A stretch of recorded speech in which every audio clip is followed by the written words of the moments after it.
Doucement Maximilien, qu'est-ce qui t'arrive? C'est la merde, Hugo. Oui, je sais, je suis pas encore prêt, mais j'allais te prévenir. Mais non, mais t'as pas suivi les infos ou quoi? L'allocution de Poincaré, il a décrété la mobilisation générale. Il y a des affiches partout dans la rue, tu les as pas lues? Ah bah non.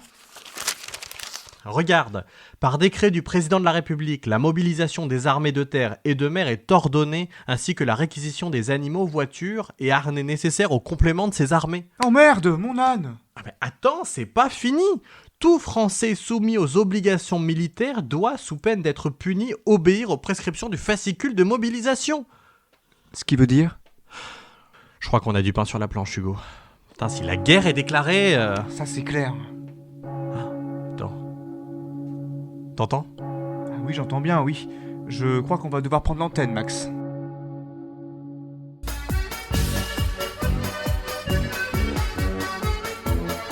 Nous sommes ici par la volonté du peuple. J'aime beaucoup les pommes, je suis un mangeur de pommes. Non mais ça va pas, quoi. Au moins, il me laisse mourir tranquille. Mesdames et messieurs, bonsoir. Il est 20h, bienvenue, nous sommes le 3 août 1914 et je crois que nous pouvons affirmer aujourd'hui que la France est en guerre car depuis ce soir, l'Allemagne a déclaré la guerre à la France. Et pour en parler aujourd'hui, comme très souvent, notre expert Hugo Brébion. Hugo, bonjour. Bonjour Maximilien. Merci à toi d'être avec nous aujourd'hui. Tu vas nous apporter ton éclairage. Je crois que tu as été pas mal sur le terrain pour essayer de comprendre les événements de ces derniers jours. Oui, un événement assez troublant. Tout à fait. Je crois qu'on peut déjà dire que personne ne s'attendait vraiment à cette déclaration de guerre jusqu'à ce soir. Tout d'abord, nous allons parler de la montée de la tension ces derniers jours en France et en Europe et nos liens qui se sont tendus avec l'Allemagne. Nous allons revenir sur les événements également depuis la mort, nous en parlions il y a quelque temps, de l'archiduc François Ferdinand, l'événement qui, on peut l'affirmer, a mis le feu aux poudres. Et on va aussi revenir dans un dernier temps quand même sur l'historique de la relation entre l'Allemagne et la France depuis la dernière guerre, il y a 56 ans exactement. Alors nous allons commencer effectivement par parler un petit peu des événements de ces derniers jours. Hier, le 2 août, donc, la mobilisation générale avait été annoncée dans tout le pays suite à la déclaration de guerre de l'Allemagne envers la Russie. La Belgique a reçu ce matin l'ultimatum de l'Allemagne de passer par son territoire pour venir jusqu'à la France. Et ce soir, aux alentours de 18h45, l'ambassadeur d'Allemagne a adressé la déclaration de guerre au Quai d'Orsay. Et je crois, Hugo, que personne ne s'attendait à cette déclaration, même au vu de la tension de ces derniers mois. Ah oui, tout à fait Maximilien. Et pour preuve, j'ai rencontré un instituteur du nom de Olivier Guilleux, qui effectue son service militaire comme sous-officier du 115e régiment d'infanterie. Et il m'a confié qu'au même moment où il a été rappelé sur sa permission, au grand drame de sa mère, lui, en tout cas, avait encore espoir et ne pouvait pas imaginer cela. Je crois que cette mobilisation, déjà hier, a sonné comme un coup de tonnerre partout en France. Et j'ai moi-même été témoin d'une scène assez étonnante.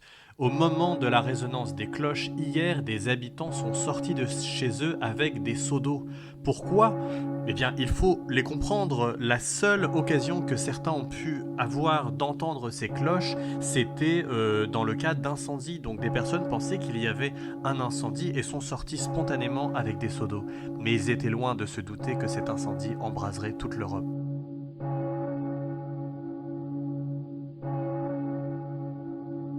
Tu as raison Maximilien, d'ailleurs d'autres pensaient qu'il s'agissait de l'annonce d'un baptême, ou que ces tambours dans la rue annonçaient l'installation d'un spectacle d'acrobates, comme me l'a expliqué mon ami Louis Bartas. Malgré cette incompréhension, les cloches laissent rapidement place aux larmes et aux cris. Et je crois que Hugo, tu reviens justement de l'une de ces casernes où les soldats attendent de partir pour la guerre. Mais j'aimerais que tu nous expliques un petit peu quelle ambiance t'as pu ressentir là-bas. Eh bien je crois Maximilien que je peux vous dire qu'il y avait une certaine exaltation des hommes prêts à partir, n'en pouvant plus de l'ambiance des casernes. Les plus jeunes se sentent pousser des ailes à l'idée de défendre le territoire et de partir à la frontière. Mais bien sûr, qui sait ce qu'ils vont trouver et connaître là-bas, évidemment. Certains sont également animés par la curiosité de la guerre, comme un certain Gabriel Chevalier. Alors nous venons, Hugo, de recevoir plus d'informations sur la motivation de l'Allemagne.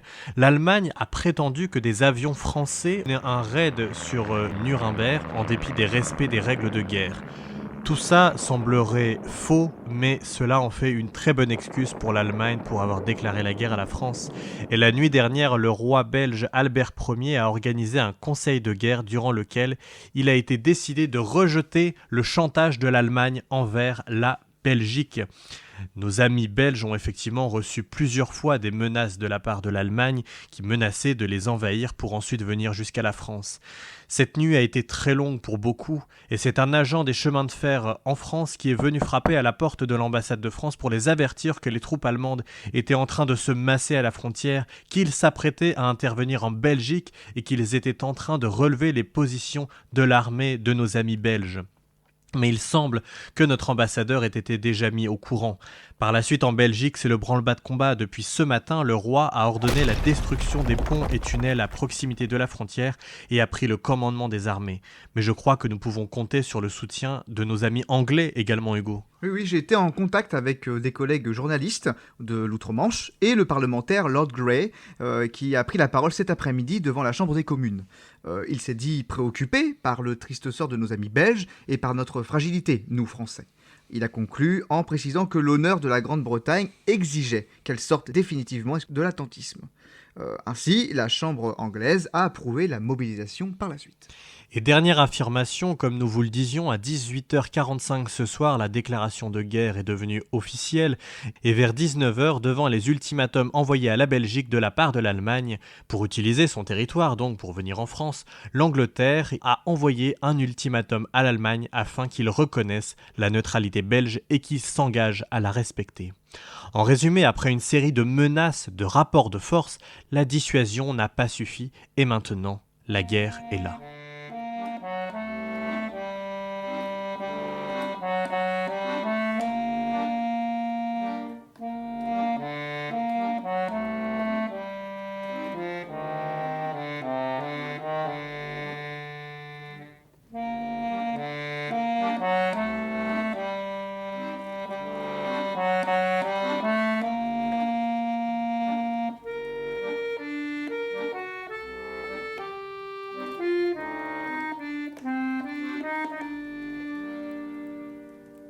La guerre est là, mais pourquoi est-elle là ? Pourquoi ? Et nous allons revenir évidemment sur ce fameux événement avec François Ferdinand. Il y a eu une véritable accélération des événements depuis fin juin. Souvenez-vous, nous en parlions sur cette antenne. Le 28 juin dernier, l'archiduc François Ferdinand, prince impérial d'Autriche-Hongrie, est assassiné à Sarajevo, ainsi que son épouse Sofia Chotek.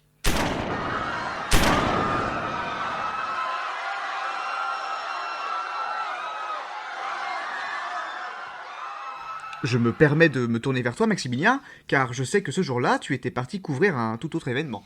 Oui, tout à fait. Pour l'émission, Hugo, en cette période, c'était comme tous les ans depuis 1863. Ça remonte pas hier, hein. Ah, c'est sûr. Ça commence à faire le Grand Prix de Longchamp. Et on a appris la nouvelle, comme les invités, de l'assassinat de l'archiduc et de son épouse. Et c'est ainsi que j'ai vu, avec les autres journalistes, on s'est posé des questions, car on a vu le président Poincaré et l'ambassadeur de Vienne regagner leur bureau.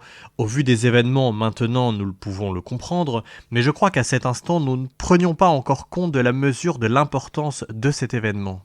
Sauf qu'il faut comprendre qu'il s'agit d'un prince austro-hongrois assassiné en Serbie. Et il faut savoir que les relations entre les deux pays étaient déjà assez tendues.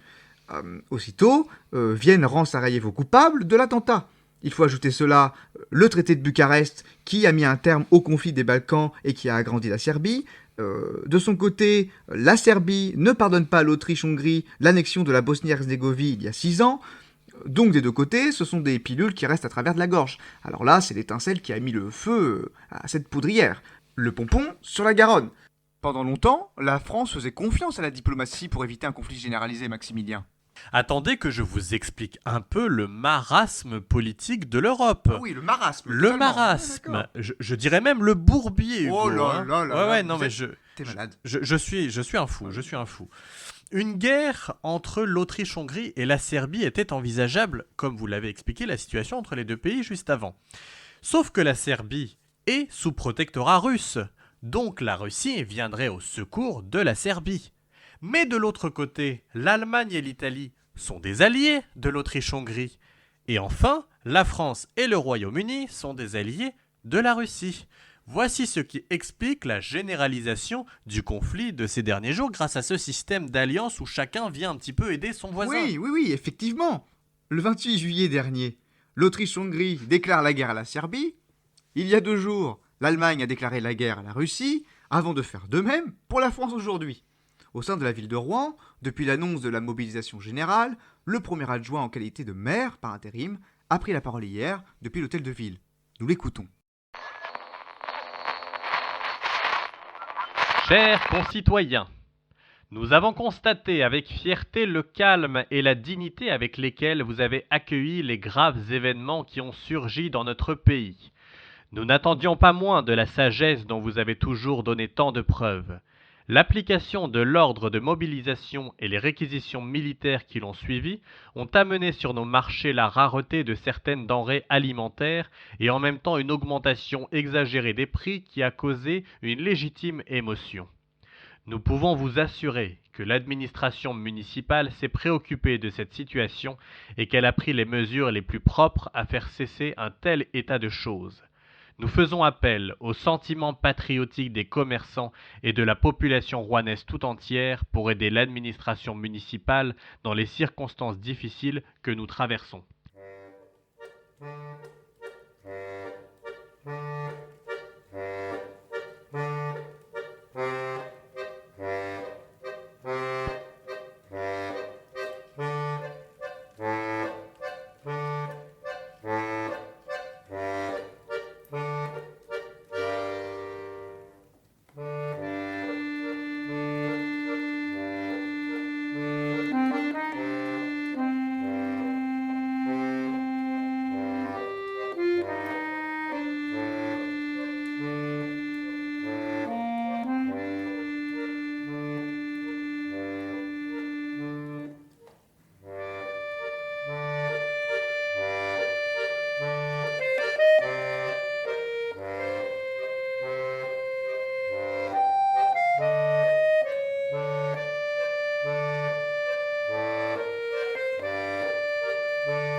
Un message clair, net et précis de l'adjoint. Tout à fait. Alors nous venons d'entendre le maire par intérim de Rouen qui en appelle au patriotisme de la population, comme il vient de le dire lui-même. Et nous venons... attendez, je regarde parce que je crois, Hugo, que nous venons en plus de recevoir une dépêche. Oui, c'est ça. Nous venons d'apprendre à l'instant qu'une messe aura lieu à la cathédrale de Rouen tous les soirs à 6h15. Et je crois qu'il y en avait une tout à l'heure, justement. Et je crois, Hugo, que vous avez pu glisser une tête à un moment donné. J'ai pu glisser une tête et alors il y a 2 sentiments qui se partagent. Un sentiment évidemment d'inquiétude, mais aussi un sentiment d'union au sein de la population rouennaise.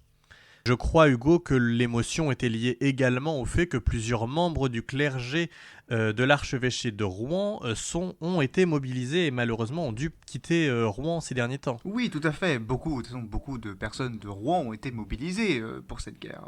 Alors tout de suite, Hugo, nous allons pouvoir évoquer la relation entre la France et l'Allemagne, une relation tendue depuis un long moment. Et pour commencer tout ça, je tiens à parler d'une certaine missive, une lettre d'un certain Jules Cambon, ambassadeur de France en Allemagne, qu'il a fait parvenir au ministre des Affaires étrangères Stéphane Pichon. Alors il faut savoir que cette lettre est passée directement entre les mains de l'ambassadeur de France jusqu'aux mains du ministre des Affaires étrangères sans passer par les transmissions habituelles. Et enfin, le ministre l'a transmis au président Poincaré. Mais que pouvait contenir cette lettre ? Eh bien maintenant nous le savons. Fin novembre dernier, le roi des Belges s'est entretenu avec l'empereur allemand Guillaume II. Nous avons obtenu cette lettre dans laquelle le roi belge rend compte de ce qu'il s'est dit durant cet entretien. Et nous avons ainsi pu avoir une idée des propos de l'empereur allemand. Eh oui, Guillaume II considère que la guerre avec la France semble inévitable. L'action de l'Allemagne est contrecarrée partout et l'idée de la revanche hante l'esprit de son peuple. Il a également expliqué qu'il est convaincu de la supériorité de l'armée allemande et certain de sa victoire. Alors, ces propos qui ont, je le rappelle quand même, ont été tenus en novembre dernier, donc Oui, il y a quand même un petit moment, ces propos ont bien sûr alarmé le roi belge.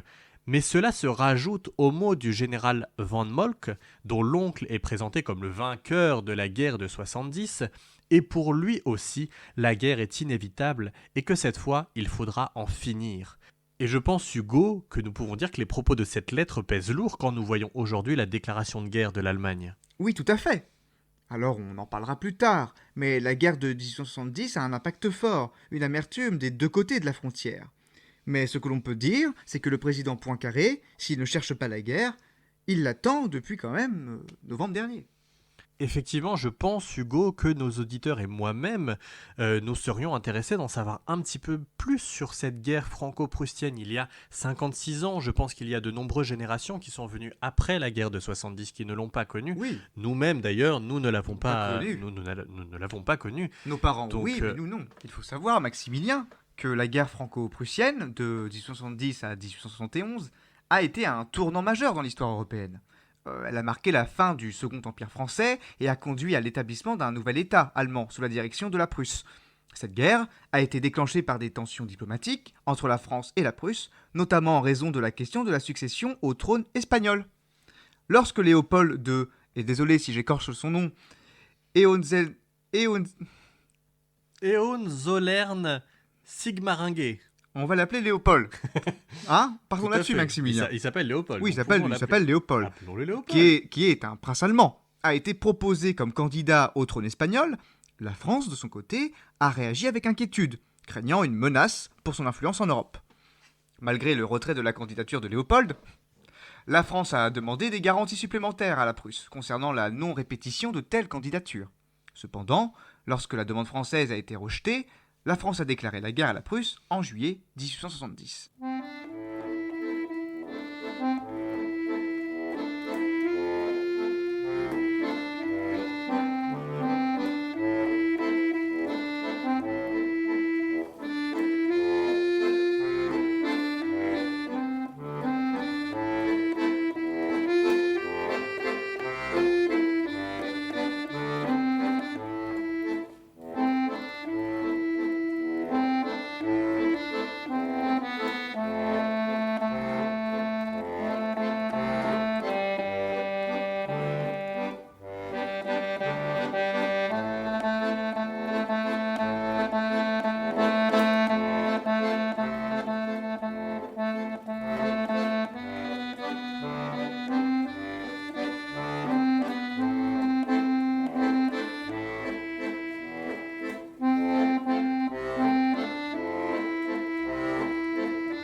Alors la guerre s'est rapidement transformée en un désastre pour la France. Les forces prussiennes très bien organisées et équipées ont infligé des défaites décisives à l'armée française, à Sedan notamment ou à Metz, capturant même l'empereur Napoléon III. La résistance française a continué, mais la Prusse et ses alliés allemands ont finalement réussi à assiéger Paris. Le 18 janvier 1871, le roi de Prusse Guillaume Ier a été proclamé empereur allemand dans la galerie des glaces du château de Versailles, marquant la fin de l'empire français de Napoléon III. Eh oui, les conséquences de cette guerre ont été multiples, Maximilien.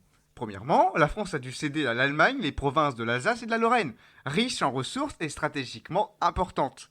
Cette perte territoriale a laissé un profond sentiment de rancœur et d'humiliation en France, alimentant un désir de revanche et de récupération des territoires perdus. Deuxièmement, l'unification allemande sous la direction de la Prusse a créé une nouvelle puissance en Europe, modifiant considérablement l'équilibre des pouvoirs sur le continent.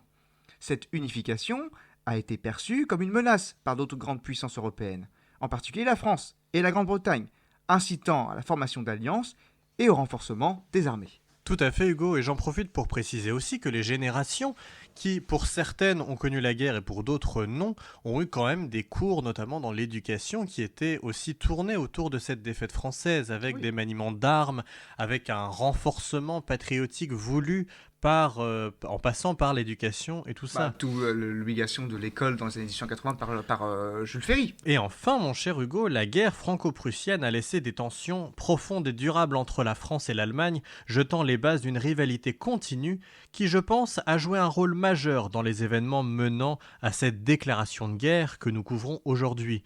Et je crois au plus profond de moi que les revendications territoriales, les rivalités nationalistes et les alliances complexes qui ont émergé après 1870 ont contribué à créer un véritable climat de méfiance et de militarisme en Europe, préparant le terrain pour le conflit à venir. Ainsi, bien que la guerre franco-prussienne elle-même ne soit pas directement responsable du déclenchement de cette guerre aujourd'hui, elle a été un élément crucial dans la série d'événements et de tensions qui ont finalement conduit au déclenchement de ce conflit par l'Allemagne. Oui, évidemment. Alors, on vient d'aborder la guerre de 1870, et je pense que nous pouvons affirmer que ce qui s'est passé il y a 56 ans, comme tu l'as si bien dit, a un impact quand même sur ce que nous connaissons aujourd'hui. La victoire de la Prusse sur la France a conduit à la proclamation de l'Empire allemand en 1871, avec le roi de Prusse devenant empereur. Cela a marqué la réalisation de l'objectif de Bismarck d'unifier les nombreux petits États allemands sous une seule autorité. La guerre s'est terminée par le traité de Francfort en 1871, où la France a dû céder à l'Allemagne, évidemment l'Alsace et une partie de la Lorraine. Cette perte territoriale, Maximilien a alimenté un fort ressenti en France et a été un sujet de tension pendant des décennies. Alors la défaite française et les conditions du traité de Francfort ont affaibli la France sur la scène européenne, tandis que l'Allemagne unifiée est devenue la principale puissance continentale. La perte de territoire et le désir de revanche ont alimenté le nationalisme français et ont influencé les politiques étrangères françaises des décennies suivantes, notamment la quête de revanche que nous ressentons en ce moment alors que ce conflit est en train de prendre de l'ampleur. L'unification allemande et l'affaiblissement relatif de la France ont bouleversé l'équilibre politique en Europe. Cela a contribué à créer un véritable environnement où les rivalités entre les grandes puissances européennes se sont intensifiées, ce qui a finalement conduit à cette déclaration de guerre ce soir. La victoire prussienne a consolidé la position de la Prusse en tant que puissance dominante au sein de l'Empire allemand avec Bismarck comme chancelier impérial. Cela a également renforcé le militarisme prussien et la culture militaire en Allemagne. Oui. Avant de poursuivre notre émission, Maximilien, excuse-moi de te couper. Non, vas-y Hugo, parce que j'ai vu la dépêche Oui, également. voilà, un flash info vient de nous parvenir et nous venons d'apprendre que l'Allemagne vient également d'envahir la Belgique après le rejet de l'avertissement que l'Allemagne avait posé au roi belge Albert Ier. Alors je crois, Hugo, enfin nous en parlions beaucoup depuis tout à l'heure, mais maintenant nous pouvons parler quand même de guerre au moins européenne, car cela fait quand même plusieurs pays maintenant qui sont entrés en guerre aujourd'hui contre l'Allemagne et ses alliés. Oui, d'où le jeu des alliances, évidemment. Tout à fait, le jeu des alliances que nous expliquions tout à l'heure. Alors évidemment, à l'heure actuelle, il est compliqué d'anticiper les événements, de savoir comment les événements vont évoluer. Pour l'instant, nous avons présenté les informations que nous avions jusqu'à maintenant. Nous continuerons évidemment de parler de cette déclaration.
Alors, dans le reste de l'actualité, suite aux derniers événements, le ministre de la Guerre a annoncé une réduction de l'utilisation des véhicules à moteur. Le ministre Joseph Noulens a annoncé l'interdiction de la circulation des véhicules à moteur entre 18h et 6h du matin. Donc voilà, vos véhicules à moteur ne pourront pas circuler durant la nuit. Il a également annoncé la suspension de la navigation des marchandises et des passagers sur la Seine. Alors le port de Rouen va fonctionner nettement au ralenti Mhm. à partir de maintenant.